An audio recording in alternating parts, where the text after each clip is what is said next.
Thank you. Thank you.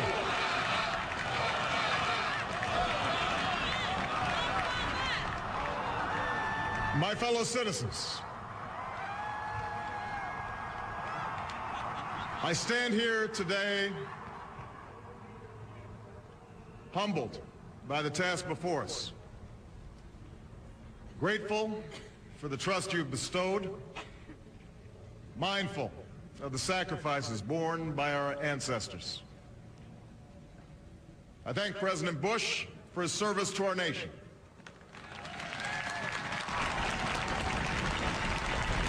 As well as the generosity and cooperation he has shown throughout this transition.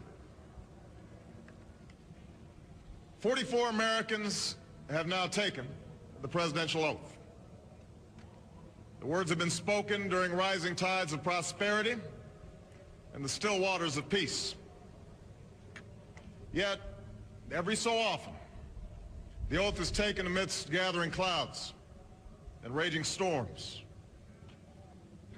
At these moments, America has carried on not simply because of the skill or vision of those in high office, but because we, the people, have remained faithful to the ideals of our forebearers and true to our founding documents.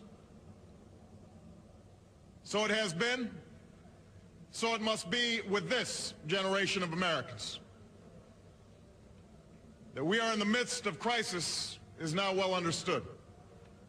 Our nation is at war against a far-reaching network of violence and hatred.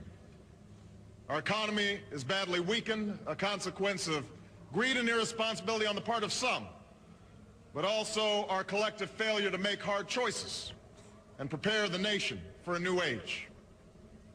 Homes have been lost, jobs shed, businesses shuttered.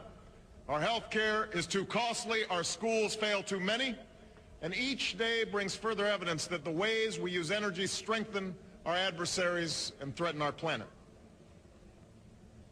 These are the indicators of crisis, subject to data and statistics. Less measurable, but no less profound, is a sapping of confidence across our land. A nagging fear that America's decline is inevitable, that the next generation must lower its sights. Today, I say to you that the challenges we face are real. They are serious and they are many. They will not be met easily or in a short span of time. But know this, America, they will be met.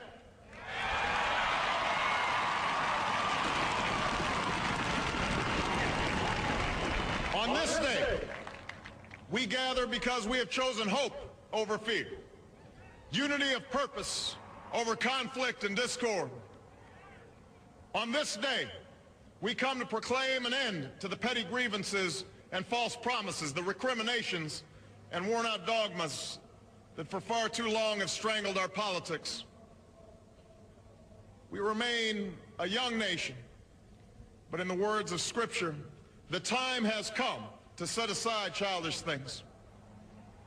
The time has come to reaffirm our enduring spirit, to choose our better history, to carry forward that precious gift, that noble idea passed on from generation to generation, the God-given promise that all are equal, all are free, and all deserve a chance to pursue their full measure of happiness.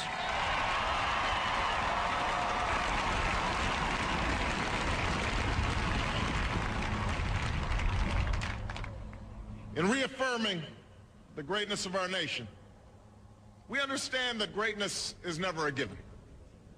It must be earned. Our journey has never been one of shortcuts or settling for less. It has not been the path for the faint-hearted, for those who prefer leisure over work or seek only the pleasures of riches and fame. Rather, it has been the risk-takers, the doers, the makers of things, some celebrated, but more often men and women obscure in their labor, who have carried us up the long, rugged path towards prosperity and freedom. For us, they packed up their few worldly possessions and traveled across oceans in search of a new life. For us, they toiled in sweatshops and settled the West endured the lash of the whip, and plowed the hard earth. For us, they fought and died in places like Concord and Gettysburg, Normandy and Quezon. Time and again, these men and women struggled and sacrificed and worked till their hands were raw so that we might live a better life. They saw America as bigger than the sum of our individual ambitions, greater than all the differences of birth or wealth or faction. This is the journey we continue today. We remain the most prosperous, powerful nation on earth. Our workers are no less productive than when this crisis began. Our minds are no less inventive. Our goods and services no less needed than they were last week or last month or last year. Our capacity remains undiminished. But our time of standing pat, of protecting narrow interests and putting off unpleasant decisions, that time has surely passed. Starting today, we must pick ourselves up, dust ourselves off, and begin again the work of remaking America.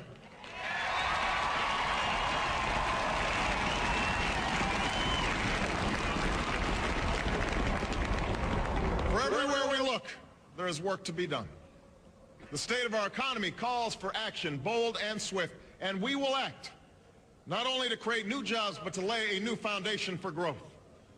We will build the roads and bridges, the electric grids and digital lines that feed our commerce and bind us together.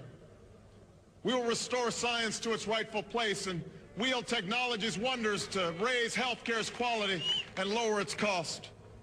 We will harness the sun and the winds and the soil to fuel our cars and run our factories, and we will transform our schools and colleges and universities to meet the demands of a new age. All this we can do. All this we will do. Now, there are some who question the scale of our ambitions, who suggest that our system cannot tolerate too many big plans. Their memories are short, for they have forgotten what this country has already done, what free men and women can achieve when imagination is joined to common purpose and necessity to courage. What the cynics fail to understand is that the ground has shifted beneath them, that the stale political arguments that have consumed us for so long no longer apply.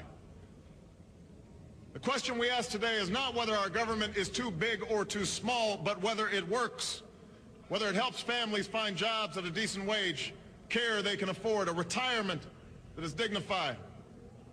Where the answer is yes, we intend to move forward. Where the answer is no, programs will end. And those of us who manage the public's dollars will be held to account to spend wisely, reform bad habits, and do our business in the light of day, because only then can we restore the vital trust between a people and their government.